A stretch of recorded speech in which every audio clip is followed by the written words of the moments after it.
So I'll just say that it's an honor to have you, ITAY, with us. ITAY is from Israel. He started the Open Dialogue Israel project, and he's educated in social work and has an MA in public policy. And he's the founder and project manager and workshop facilitator at Open Dialogue Israel, which is what he will be talking about today. ITAY has published many articles in the Hebrew press about mental health related issues. And in 2020, he graduated from a one-year Open Dialogue course and has been practicing with local networks ever since. So together with his team, they're very active. And today he will talk to us about his experience with Open Dialogue for the past years in Israel. And I'm very happy you're here, ITAY. I got to know ITAY through Robert Whitaker. And you think you're a great addition to the international community of Open Dialogue. So welcome and enjoy, all of you. Thank you, Claudia. I'll just repeat what I said before, that I'd much rather have you with your cameras on, if that's a possibility for you. If not, that's absolutely okay. I don't have a PowerPoint presentation. I'll be reading from a lecture I wrote. So I'll be having this the lecture for about half an hour. I hope, God willing, to do this in half an hour. I might do this in a little more. And then I'm hoping we'll have enough time to have a conversation and for you to ask any questions that you might want to ask. Please just don't send me any messages on the chat. You can send Claudia and Nadia here. Also, you will be able to unmute yourself once I'm done talking. All right. So I just wanted to say first that I am very honored to be here on behalf of Open Dialogue Israel. I'm representing Lila Hefer, Sivan Baron, Noga Horvitz, Ifat Shomoni, and many, many others of our Middle Eastern community. I've seen that in other lectures, people have like a map of their country. We're situated we're in the Middle East, next to Jordan and Egypt. It's a small country and very politically diverse, and you might have heard of us, yeah. So I'd like to thank Sylvia, Claudia, and Jaco for inviting me to speak as part of this incredibly interesting conference. I've had a great time so far. In this lecture, I will describe chronologically the trials and tribulations we in Open Dialogue Israel, the sole Open Dialogue Education Institute in Israel, have gone through for the past 10 years or so. It's a lengthy, rather detailed story, and also one that is closely intertwined with my own, since I am one of its 3 co-founders. But before we head on into it, I would like to set in bold letters 5 pillars of our successes. So you see, while there have been numerous very important failures, the successes we attribute to the following elements. I will now name and elaborate on each one of them. Firstly, the first one is the local community building. We in Israel haven't had the privilege to receive funds in order to build our organization. We had the greater privilege, though, to be surrounded by people who were convinced about the justness of our cause and so supported us all along the way. While serious sacrifices were needed from ODI staff in order to succeed in achieving our goals, this would have not been possible without the hundreds of people throughout the land who helped us in many meaningful ways. This includes, but is not limited to, the many volunteers who were part of ODI since its inception. We have created ODI in order to create and serve a community, and I believe this is a path we have chosen wisely. The second one is private funding. As I said, until this year, we have gotten no major funding from the government or from any philanthropists. This is a way of depending financially on the community that we thought was worthy of its own title. In other words, we have had to sell whole workshop, events, tickets, and etc. ever since we founded ODI. Over the years, we have been able to gradually grow and become what we are today. This means gradual growth in salaries as well. Our pace was set by these hyper-realist limitations because if we did not sell enough, we could not expand the scope of our activities. The third element is the usage of technology, and it would be easy to forget this element. During the years of our joint existence, we projected to the world the image of a large organization, so much so that some people were astounded to learn that a small group of social workers working in part-time jobs were the real ODI. We have achieved so much with relatively so little, partially thanks to our usage of technological automation. And I will not expand further on this point at this lecture. The fourth element is our focus on peers. Us finding strength in the local community of people with lived experience. That is, I think, both something that grows out of deep ideological roots. Just for example, I am a person with lived experience, so is Lila and other people in our community. But also something that we have found to be extremely beneficial to our cause and the achievement of our goals. We reserve spots for PLEs in every one of our activities. This contributes a great deal to the polyphony of set activities and makes them into unique experience for everyone involved, even if they don't continue studying with us. This also keeps our work continuously relevant to the tough reality of mental health in Israel, and it's not a very easy, light kind of reality. The fifth one is the connection to the international community. So we owe a lot of gratitude to the international community. We are obviously forever indebted to the originator of the approach in Finland, but not only to them, also to our three teachers, Mia Kurti, Isol Twomley, and Ray Wenningham, and to the many researchers and activists with which we spoke, took advice, learned, and received emotional support from. The names are really too many to list here. It is only our wish to someday teach in Hebrew all of our yearly courses, as we do now with our short workshops, but even in this beautiful vision of a future, we would still like to continue connecting with OD practitioners, activists, and teachers worldwide. So let me start with talking about 2017. 2017, I was still holding on to a dream I had, to bring back ODI from the dead. You see, during 2014 and a part of 2014, I was a part of a small group of mental health activists. We met in Jerusalem in a small apartment in which I lived with my ex-girlfriend, Rina Goldfeld. We talked and learned about open dialogue.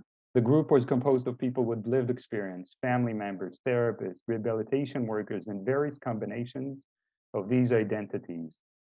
We had some public events, 3 if I'm not mistaken, but the group all too quickly disintegrated.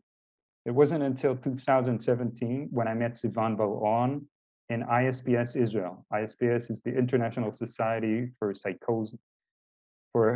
Psychological and Social Approaches to Psychosis. That a new hope came to life in me.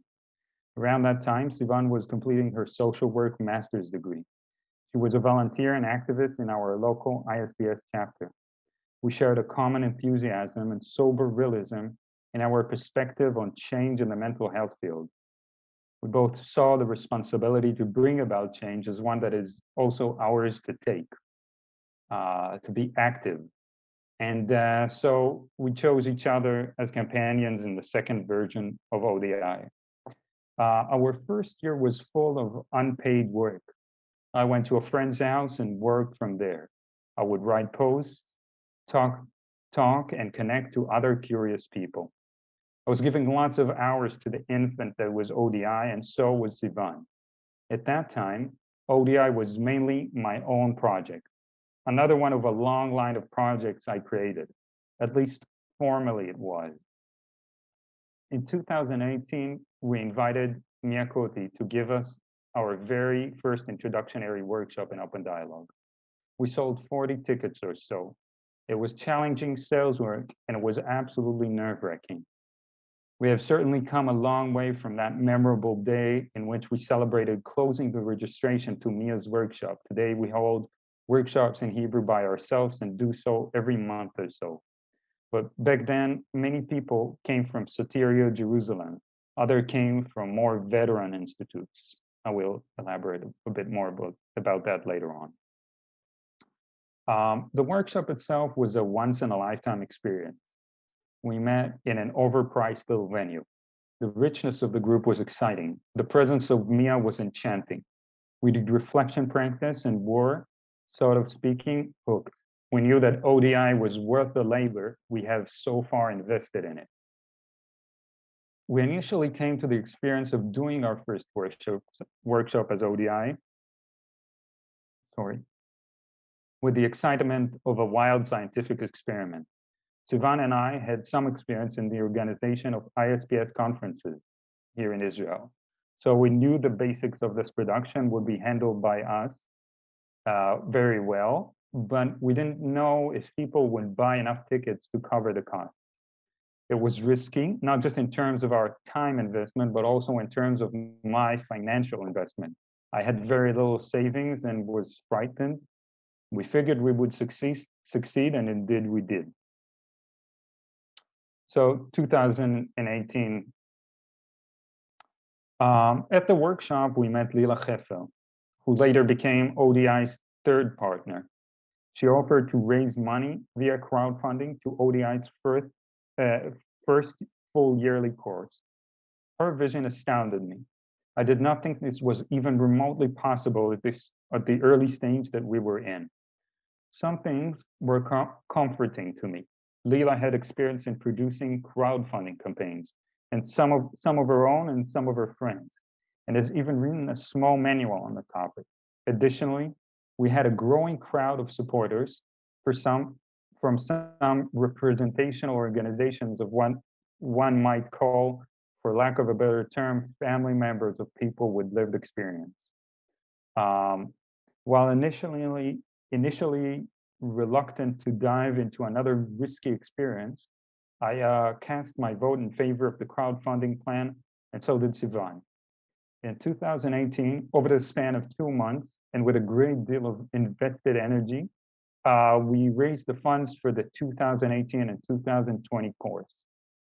Before embarking on this adventure, we decided our main marketing idea. We would raise money in order to allow ourselves to lower the cost of the first ever open dialogue Israeli course.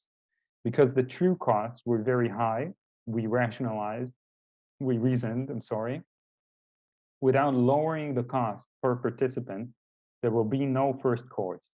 We asked the local mental health community to help us do our very first step, to manifest the beginning to our radical plan of transforming the mental health field in Israel. Our language was radical, but it was not a facade. We truly believed in it. It is important to note another facet of our language. We have deliberately and with no little effort branded ourselves not as mere critics of the mental health system, but as people offering a positive and possible change.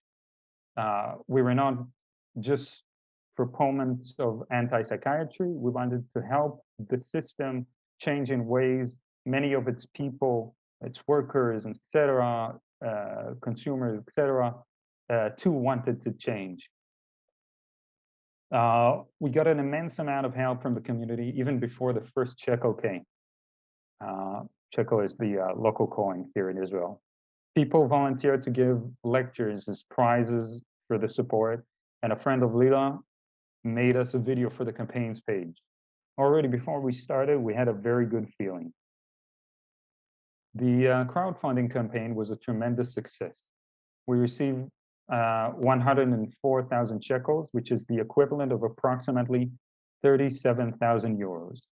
This was 14,000 shekels, more than we asked for. So we could give away some scholarships to the course, which is exactly what we did. We also got the sum from 671 people. Sorry. On the average, 155 shekels from each person. This was a good sign that we were on the right track, because many people supported us, and we were not dependent on the goodwill of just one individual or organization. In 2017, just 2 years ago, just 1 or 2 years ago, we looked constantly for a sponsor for the Open Dialogue project. But now we were both more independent and more stable than a sponsored organization. The end of one campaign was merely the beginning of another. I worked on my various projects, but ODI was my main work. I now started giving myself a paycheck. I was filling the 2019-2020 course, the first cohort of the course, and it was a laborious process. But thanks to God, Enosh, the largest mental health organization in the country, decided to send some 12 participants from its pool of managers. Sivan also was working very hard with me. Nearing the year's end, Sivan asked to have a serious conversation with me. She asked if this was still just a project that only I am leading, if she is to just volunteer endlessly in it without a paycheck. We decided there that we would both be in it together and both receive a paycheck. In order for the project to work, we decided that the paycheck should be big enough so that when other highly lucrative projects might come along, we could still remain committed to ODI and not feel as though we're making too big of a sacrifice for our common cause. This meant that moving forward, we would need to treat ODI like a very efficient business, which was a side of the work we have done. So 2019 was the year in which we managed the course and simultaneously participated in it. ODI in itself was built on the ideological basis of creating a movement rather than uplifting individuals. We could have theoretically raised enough money for just us, Sivan, Lila, and I, to go overseas and learn open dialogue. The year 2019 was the beginning of understanding the implications of our choice not to do so. We had a diverse community growing with us, and the meaning of it was that the connections that we made then would be detrimental not only to each of us's private practice, but to the development of OD in the country as a whole.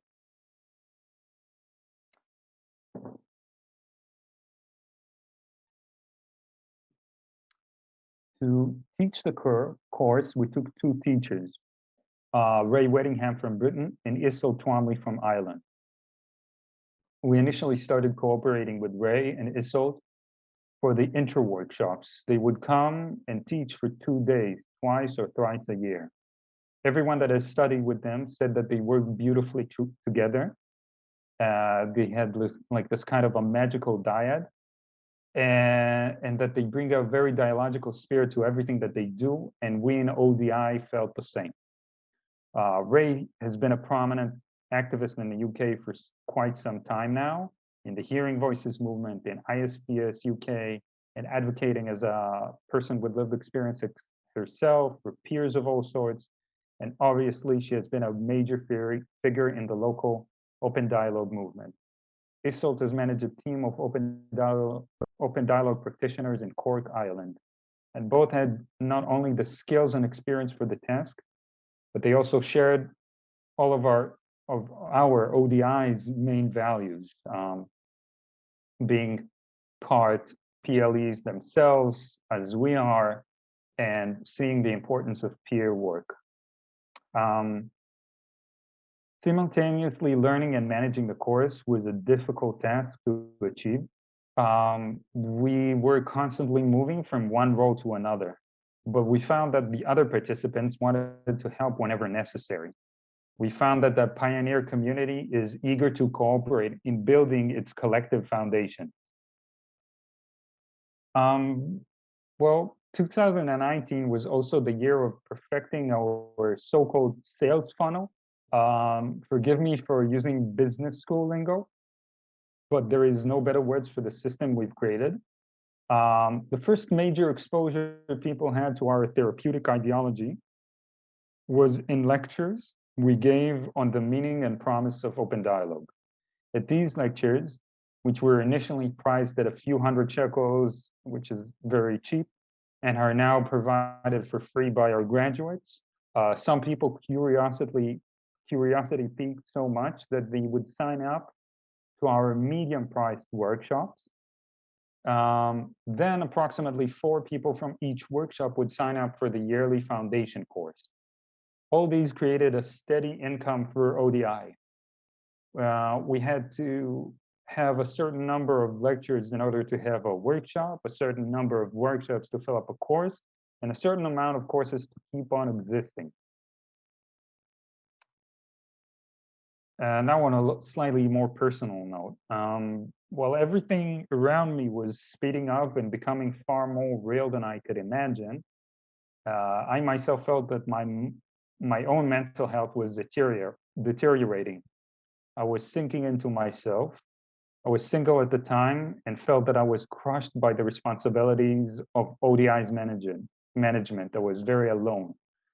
Sivan and Lila came to my house. We had a very lengthy and a very hard conversation. And together we decided I will no longer be the so-called CEO of the project, of the organization, really. Sivan would, and Lila would take many of the major responsibilities to ease her work. So this was the basically the beginning of Lila joining us and us becoming a trio. And what I've learned from that is that growing up as a person was going hand in hand with the growth of ODI as an organization, from a dyad to a trio, then slowly to a group with a firm yet flexible organizational structure. This brings me to 2020. Should ODI be a therapeutic organization? In 2020, we were struggling with this complex dilemma. On one side, there was Lila. She thought that ODI is the only organization who could supply open dialogue services, and to not walk on that path, to not take that path, would be a huge missed opportunity. We have already created some basis for this when we organized the work for the first course graduates as a part of a practicum program. And there were many other very good arguments for that, for doing that, for becoming an organization that provides therapeutic services as well. On the other side of the argument, there was I, thinking that bringing together open dialogue education and open dialogue practice would result in ODI becoming too much of a monopoly in the region. I also reasoned that it would stifle the growth of the community. And for a while, we tried expanding the practicum, so much that we de facto did that. And the project moved from Lila's management to the management of 3 ODI graduates, but quickly it was found by everyone to be a task too difficult to be done without payment, and creating a paid role in it in ODI was not something that we were actually willing to do. And so from that point onwards, we would define ourselves as a sort of an educational enterprise. We have learned that not many public institutes like to support our kind of organization, and that the grants we can receive are very few in number. But still, to focus our energy on community building and education has proven very efficient, at least in my view. In 2020, some other important changes happened as well. As the first cohort finished the course, families started to receive help in the open dialogue approach. We were excited for us, for their families, and for the open dialogue community as a whole. It was a very exciting time. Also, the COVID pandemic had a massive influence on ODI's financial stability, as it did of the entire country and indeed the entire world. Unable to have intro workshops, we were stuck. Many people were sick. Others simply could not come to the venues. There were lots of last-minute cancellations. And while we did have a Zoom workshop eventually in October, and some of the courses learning was done either online or in a hybrid fashion, we also needed another form of income. Lila had a brilliant suggestion. She would create a series of online conversations with different experts on different routes of open dialogue. And the series expanded over a few months, and for many people stuck in their homes, some completely isolated from the outside world, this was a cheap, interesting, and easy event to participate in. Financially, it saved ODI from debt and possibly even closing up shop. In 2020, ODI founded the Israeli Conference for Open Dialogue. We had lectures and workshops in a single-day conference. Over 300 people signed for the conference. It was a tremendous event for us.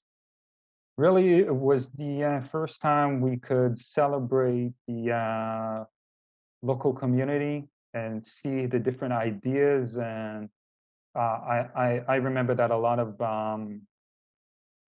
articles were written as a result of that conference. They're all, I'm afraid, in Hebrew, but we might be able to translate some of them to English soon. Lastly, in 2020, ODI transitioned from still being a project under my business, ITAY KANDER social worker, and became a legal entity with a director's board and all. ODI was now a nonprofit. This brings me to 2021. At 2021, a certain idea Sivan had came into fruition. We would enter HaKaveret Social Acceleration Program. Kaveret is a beehive. We had numerous discussions on the subject. Should one of us three take the time, 4 months in which not much other work could be done, and be there in the ancient city of Lod? This was a large expense of resources, but we thought much would be achieved through the experience. We had decided that Sivan, who was by then the de facto manager of ODI, will go and participate in a kaveret. Eventually, not only did Sivan learn valuable skills in the program, how to manage a small organization, but several days before she gave birth to Leo, her first son, and became a mother, we won a large grant from the program, and we're now able to build a pilot program that would prove that open dialogue could and does indeed work in Israel. I will expand more on that in a second. A year has passed from the end of the first course, and we were feeling ready to go for another try. Our first cohort was supported by large organizations who sent their workers to the course. Our second cohort was made possible by our second, and I'm saying this personally, I hope it will be our last one. It was our last one, crowdfunding campaign for our last, in which we created specific scholarships for people with lived experience, for those who assist people with sexual trauma, etc. In other words, we raised another more or less 100,000 shekels, so we could have greater liberty in molding the second cohort.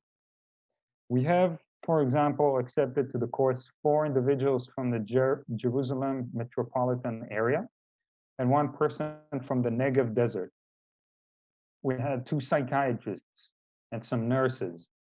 In short, we have created through these scholarships a set of incentives by which we made sure open dialogue in the future will be provided to people all over the country and in various public and private services. Our objective in the first cohort was to progress and survive. Now we had the privilege to progress as we wished, and we worried less about the organization's survival. We have planted our seed in various types of ground, and we're now anxious to see where would the seeds grow. In 2021, we started buying more services from outside professionals, while at the same time adding reliable and skilled workers to the organization itself. We took Noga Horowitz to manage our website, our Facebook page, and our newsletter. This freed a lot of my time. I was doing a lot of the technical work until that time, and I was able to start assisting graduates to implement open dialogue principles and practice in their respective origin organizations, along with Lila and Sivan. They were already doing this work. I joined them. And as I said, we were gradually changing from a sort of a startup company in which everyone does absolutely everything to one in which each one of us can perfect their own specific craft and special skills. As I mentioned before, Sivan gave birth at the end of 2021. She then abruptly went on maternity leave. We thought this will happen a little later on, and left Lila and I alone. We found the change to be very hard at first. We had grown accustomed to managing the organization together. Luckily, at mid-year, we started meeting a sort of a family therapist and organizational advisor hybrid by the name of Amit Yamin. She helped us work out through our interpersonal conflicts, which were at that time, I have to say, a major issue and an hindrance to our development. And so with Amit's assistance, we weathered the storm once again. As I previously mentioned, we got a grant of 150,000 shekels just a few days before Sivan gave birth to start our very first open dialogue pilot program. We teamed up with Mazol's Laura Sharoni. She's the vice president of Mazol, and Ido Peleg, which is also one of the hospital's managing group, and an ODI graduate, and decided that Lila would lead the project from ODI side. Seeing as the project is still in its infancy, I will only say that we have participating in it currently 8 trained professionals, all from the second cohort of our foundation course. They will soon start working with networks in the north of the country in the Akko vicinity. And this will be a public service that will work for, I guess, about half a year, for 6. Now we have money for 6 months. Hopefully we'll be able to receive more money, more grants, and we'll be able to expand that. So this really brings me to 2022. I would like to only briefly remark on some of ODI's more recent developments. In 2022, we dialed up our pace and volume and increased the volume of our activities. We'll be starting our 3rd cohort of the foundation course in November with, God willing, 40 people. We're planning to have between 8 and 9 intro workshops this year in total.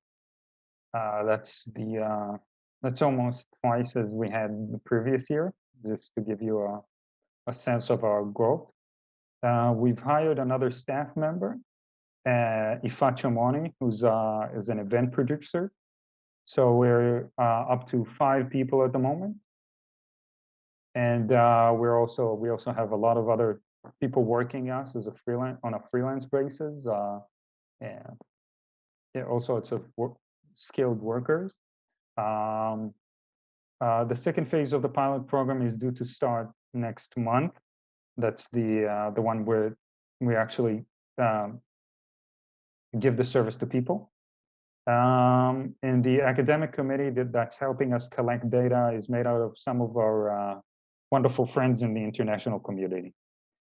Let me just conclude this small lecture by saying that I have left out a number of very important events and people. I think telling our history is very difficult because we're in a constant movement. We barely have enough time to think about stuff we did, and already we have something new to prepare to. So we're kind of like constantly running. I would like to say, though, once again, that we're completely and heavily dependent on our volunteers and general community. And I really have many more issues and ideas to raise. I mean, during this conference, I had a lot of things that I've thought about that connect to the point that we are at the moment